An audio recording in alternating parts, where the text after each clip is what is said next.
The Dallas Cowboys are out of playoff contention, but that doesn't mean they're going to lay down against the Chargers. We'll dive into this matchup next.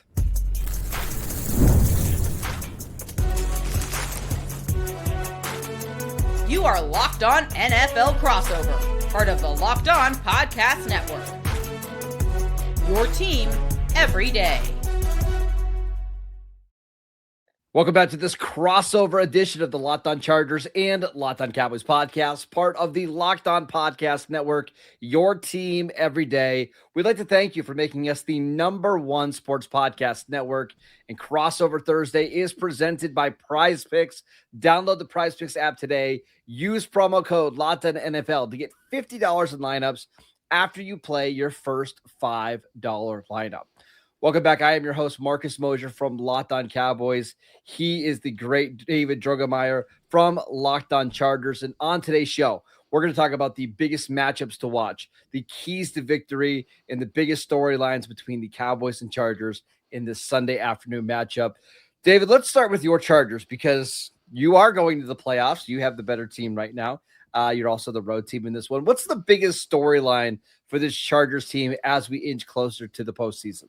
Yeah, so for the Chargers, the biggest storyline here definitely is, they've had a couple of really good performances back-to-back defensively, but they haven't been going up against offenses the caliber of the Dallas Cowboys. So this is a true litmus test for this Chargers defense to really be able to stake the claim that they are for real, because this Cowboys offense is fantastic. I mean, there's really no way around it. The problem is, they've struggled against the good offenses. They've allowed 38 to the Colts, 35 to the Jaguars. This is the best offense that they're probably are going to play, so far and this year, probably. I mean, it's a fantastic offense. They got to prove that they can handle with these type of offenses in the playoffs. Starts with the run defense, only allowing 71.3 rushing yards per game over the last three-game winning streak for the Chargers, and 2 of those 3 were under 50 yards. So this is, one of those where you have 2 superstar wide receivers that you have to contend with and a quarterback who has nearly 4,000 passing yards already. I mean, he has been slinging it. He's confident. He's getting it in the air and getting it to his playmakers. So this Chargers defense has played stifling, violent, physical defense. Can they finally show up against one of the premier offenses in the league? What's funny is, this is easily going to be the best offense the Chargers face the rest of the way. And I was just thinking about the AFC playoff picture. Man, there's a real chance that you could get to the Super Bowl and not have to play like even a top 10 offense. I mean, right now, I think the Chargers are the 5 seed in the AFC. That means they would play Pittsburgh in round 1. You could potentially play Denver in round 2. Houston's offense has not been great this season. So while you're not concerned about those teams yet, it would be nice for the Chargers to have this game on their resume, know that they could play a hot offense. And for the Cowboys, David, it's what team is going to show up. We saw a motivated team over the last month because they got themselves into playoff contention. Like after a really rough start, they worked their way back into being in this fight for the NFC East. But after dropping games to the Lions and then the Vikings last week, the Cowboys have like a 1% chance of making the playoffs. They could actually be eliminated before they even get to Sunday's game if the Eagles end up beating the Commanders. So what type of team do you see? Do you see a motivated team that wants to continue to stack wins? Do you see a team that wants to try to just stay healthy? Do we see younger players in these games? I honestly don't know. I do think Brian Schottenheimer, one of his plus traits is his ability to get these guys to play hard and compete. And I would expect the Cowboys to go out here and try to really win this game and kind of break this losing streak that they're on. Yeah, as far as the Cowboys, I mean, we know how prolific the offense is. It's the other side of the ball that's been a little bit of an issue for them. As far as the defense, so far, what do you think? Just what has gone wrong for the Cowboys defense this year? Everything. I mean, literally everything from hiring Matt Eberflus back in the spring, trading Micah Parsons. They didn't draft a defensive player with the first pick. They drafted a guard and Tyler Booker. That's worked out.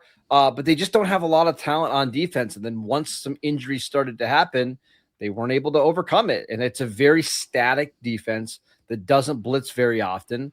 So good offensive coordinators and good quarterbacks can absolutely dice this defense up. do things get better this week? I think on paper, this is a good matchup for the Cowboys because they can get pressure with the front four, and we know the Chargers, what kind of problems they're having up front. But do I have confidence that they're going to stop Justin Herbert? Absolutely not. Yeah, I mean, it's going to be an interesting situation because like the Chargers have done enough offensively the last couple of games. Their defenses has definitely really carried them to both of the last couple of wins. So it would be a good idea for the Chargers to try to figure something out offensively, try to get into a rhythm, try to get Justin Herbert like a good passing game, which he hasn't had in a few weeks. He's dealt with the can we dive into that broken hand, you know? Can we dive into that a little bit more? Yeah. Because you and I were talking pre-show. Like I love Justin Herbert. He's one of my favorite players in the league to watch. I get so frustrated with his passing offense, whether it's receivers running into each other or occupying the same space or Greg Roman not protecting his quarterback. This feels like the type of game for the Chargers, and please correct me if I'm wrong, where you can get some momentum and get back on track. Herbert, I would assume, is a little bit healthier from his fractured wrist. This seems like a get-right game for the Chargers.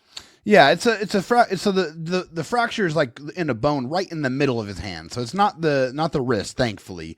But yeah, he was a full participant in practice today. So that is a good sign that he is getting healthier and he's getting more confident, which is fantastic. But you're absolutely right. It has been mind-numbing to see how the Chargers offense has really kind of set Justin Herbert up for failure. Like the one thing that I have been clamoring for all season is like, hey, your quarterback's been under incredible fire. Why not utilize the screen game? And they do not do it. Like they ran one screen in the previous game against the Chiefs and they netted 16 yards from that screen. It's just like, hey, like, why don't we do more of that? Like it's obvious that would make sense. Or like some quick throws or, quick throws, slants, and, things where you can get the ball out of his hands quickly and you don't have to worry about the pass rush. I don't get these 5 and 7 step drops, out of shotgun where these guys can just tee off on the backup tackles. Yeah, it makes absolutely no sense. And yeah, they're doing everything they can to try to mitigate that with, bringing in Trevor Penning as an extra blocker, utilizing Will Dissly, who is a fantastic, pass blocking and run blocking tight end from that perspective. But yeah, move the pocket. Like Justin Herbert is fantastic running on the move. Like he can do it. He can do it at a very high level. Like, why don't you just try it? And yeah, the creativity has definitely not been there.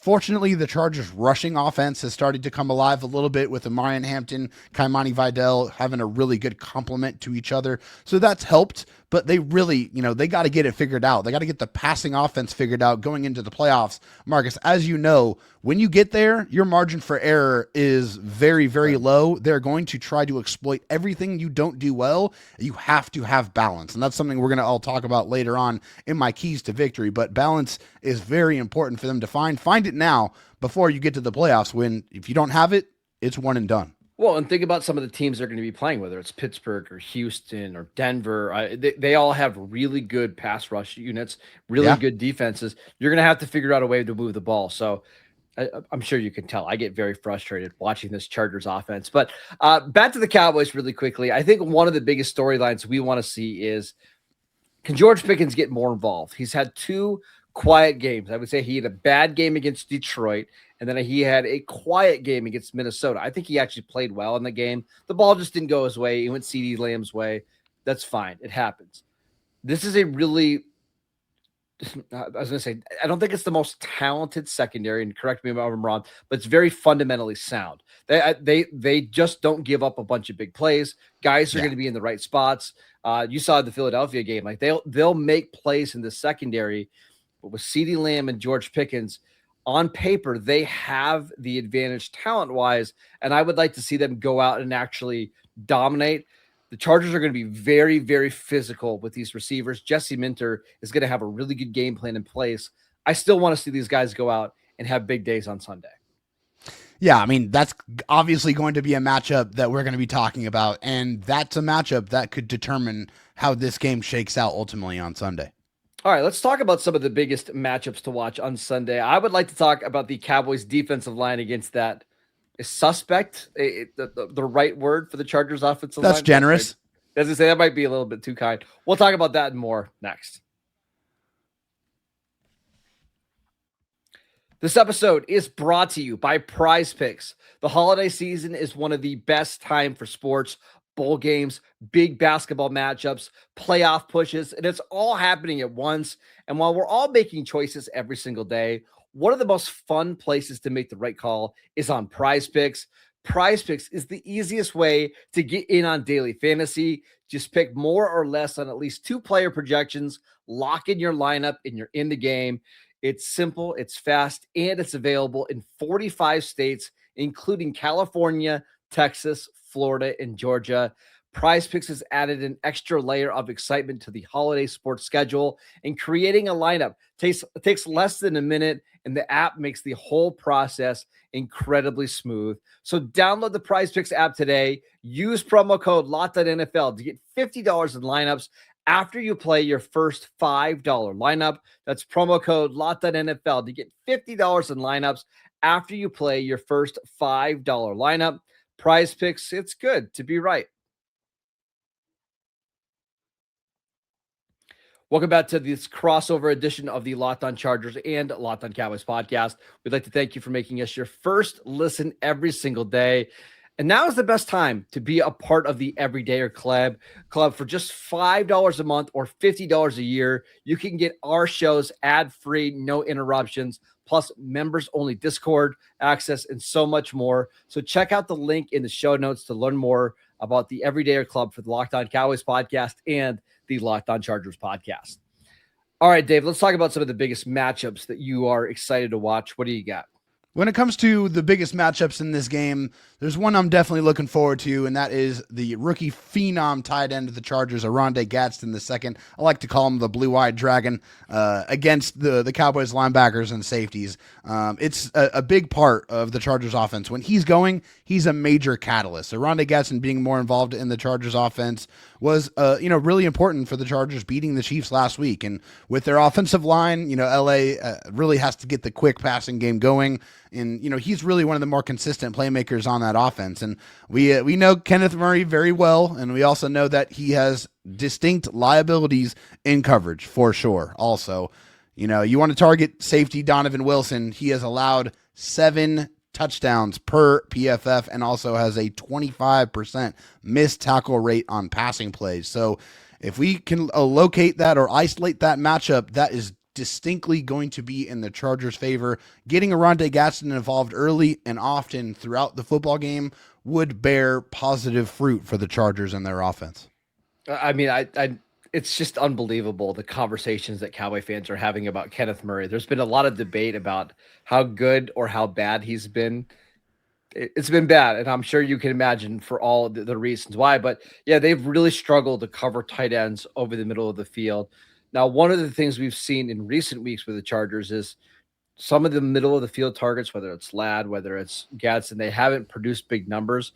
And I would have chalked that up probably to the offensive line. And that's where I'm looking here. It's, can the Cowboys defensive line with Kenny Clark, Odighizuwa? I don't think Quinton Williams is going to play in this game, but we'll see. That's big. And that's massive. It completely changes the game. But can those guys up front create quick pressure, make Justin Herbert get rid of the ball, make him hold on to the ball and take some sacks? If the answer is no, I think Herbert's going to have a huge day. But if they can get some pressure, I expect this to be a very, very close game.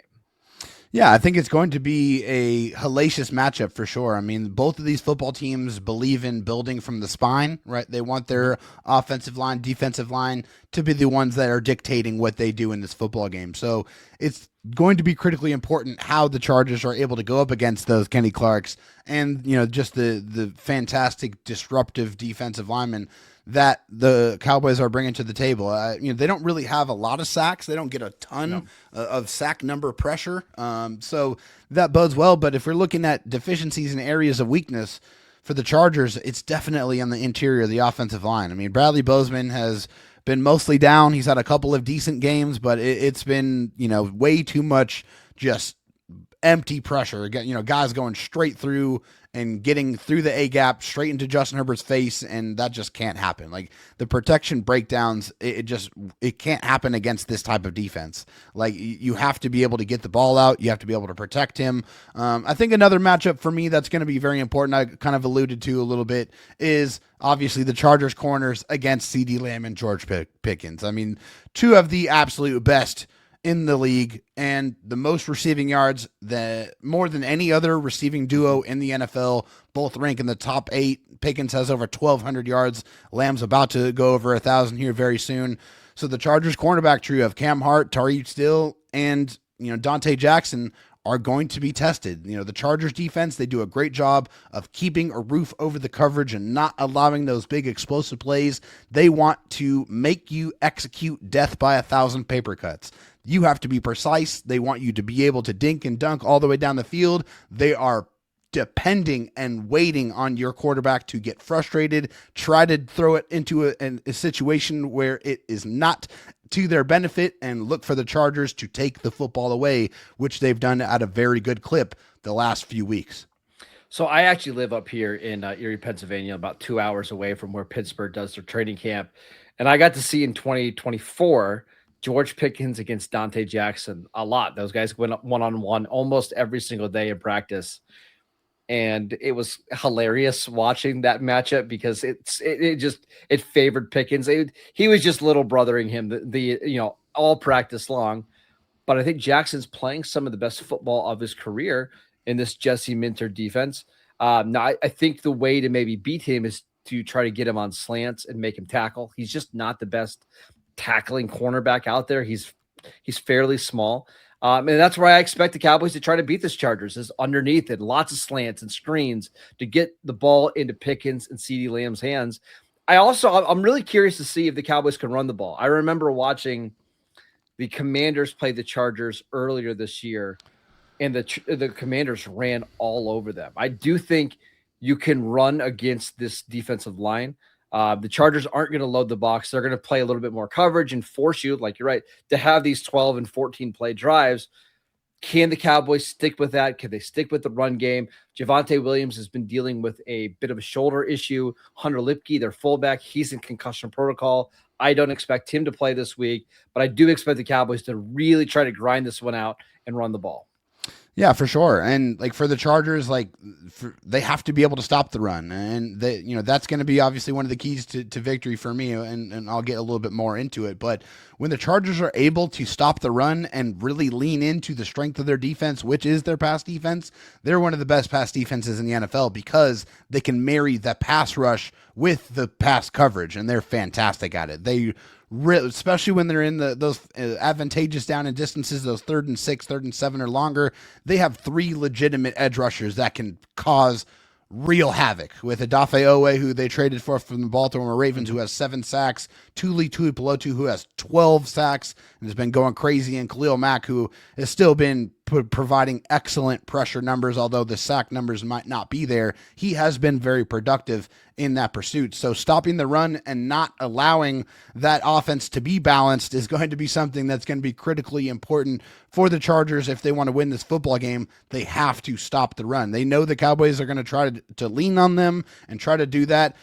For me, the one thing I've noticed with the Chargers that's incredibly evident, Marcus, is if they don't show up with the requisite violence required to play in this league right away, and they don't have it, they're not going to have it the whole game. So they have to show up with the right attitude from snap one, and if they don't, this is going to be a very uncomfortable and long game for them.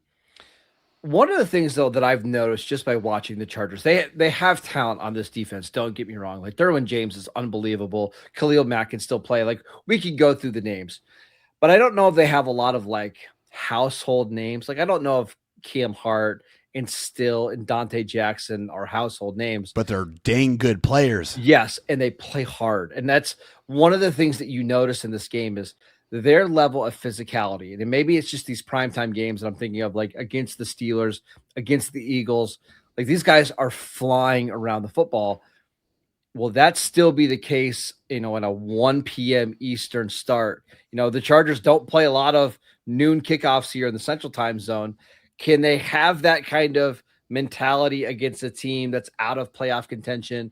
Are they looking ahead to some of these other matchups? I believe they play the Texans the following week and then Denver to close out the season. Is this a trap game? I don't know. I think you're going to find out a lot about this Chargers team coming out of week 16. I agree completely. It's going to really dictate and show us who they are and how focused they are, because they definitely cannot overlook the Dallas Cowboys, no matter if they're in contention or not. This is a very dangerous football team with weapons that you have to respect, and you have to show up and show them the proper respect, because if you don't, you are going to drop a game that, I guess the experts are giving the Cowboys the edge. They, for some reason, and honestly, no disrespect, I don't understand it. I mean, the Chargers are 10-4. The Cowboys are pretty much out of playoff contention. I don't get it. So, you got to prove them wrong, right? Show up and continue to prove them wrong that you are the football team that should be winning this game, and that requires their full attention on this matchup. Yeah, right now on FanDuel, the Cowboys are 2.5-point favorites over the Chargers. A very interesting line. We'll talk about some keys to victory for both the Cowboys and the Chargers next.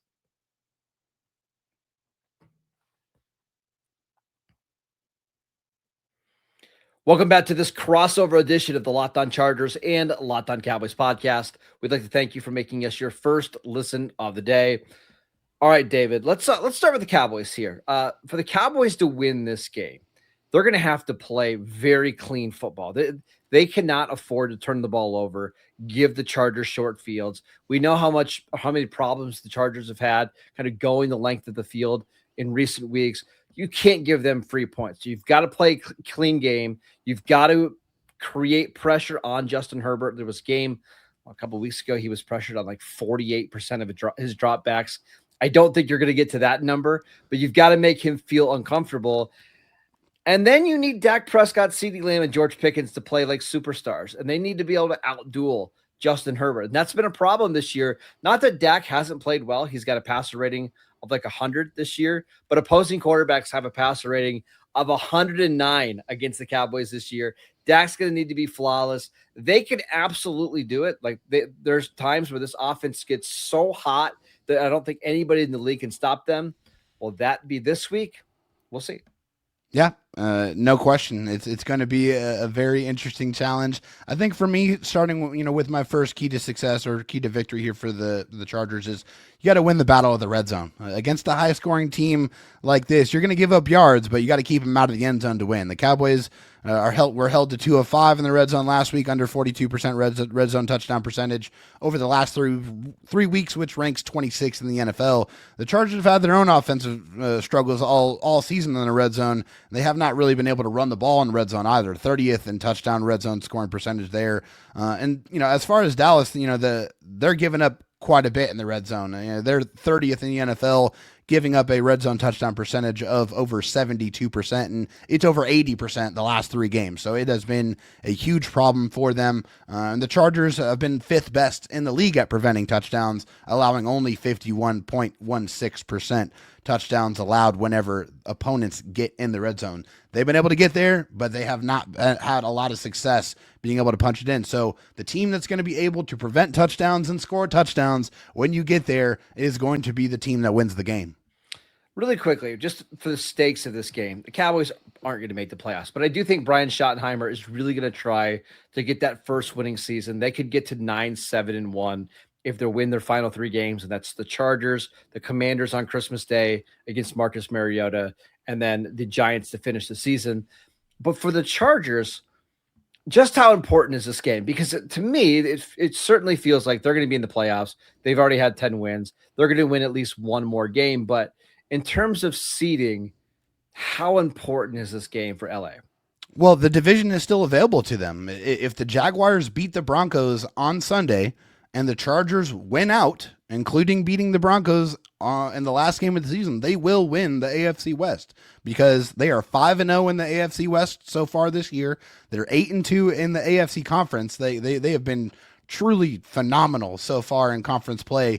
So this is a big game. Like they still have everything that they want in front of them. The Chargers have not won the AFC West since 2009. Like we're talking about 16 years here until they've done that. This game is very important because they still want to do that. Like Jim Harbaugh was brought in to win games, win division titles, win playoff games, and ultimately win a Super Bowl championship. So the fact that they still have the opportunity to do that means that they have to show up, and this game is still very important. Well, and we should also mention right now they are the 5 seed. They play the Texans next week. If you would happen to lose to the Houston next week, there's a chance that you could be the 7th seed.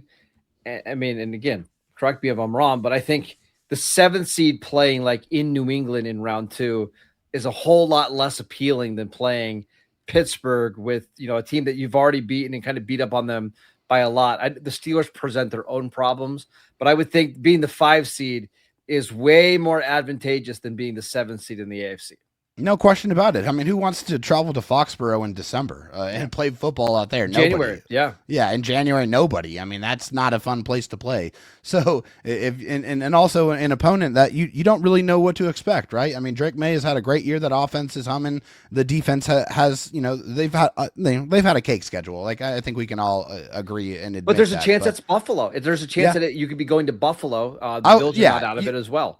I would much rather go against an immobile quarterback than a mobile quarterback. That's for sure. I mean, if you can go up against an Aaron Rodgers where they've already terrorized and they already beat, very quite easily, then yeah, absolutely sign me up for that. No question about it. I mean, I want that matchup. That's a matchup that would favor the Chargers. And for Justin Herbert, the one thing that has always plagued him has been his lack of success in the playoffs. So if they can get him teed up for a playoff victory, obviously that will help, but the goalposts, they always continue to change. It would just be, okay, now let's go to the title game. It's okay, now get a championship. So it never ends, right? And it never will until they win that Lombardi. But I think for me, the next key for me on offense, or at least, to win this game, is to maintain that balance on offense. Last game against the Chiefs, they had 29 runs and 29 passes. And during the Chargers 3-game winning streak, they run the ball more times than they've thrown the ball, which I think is a great indication of their success and being able to keep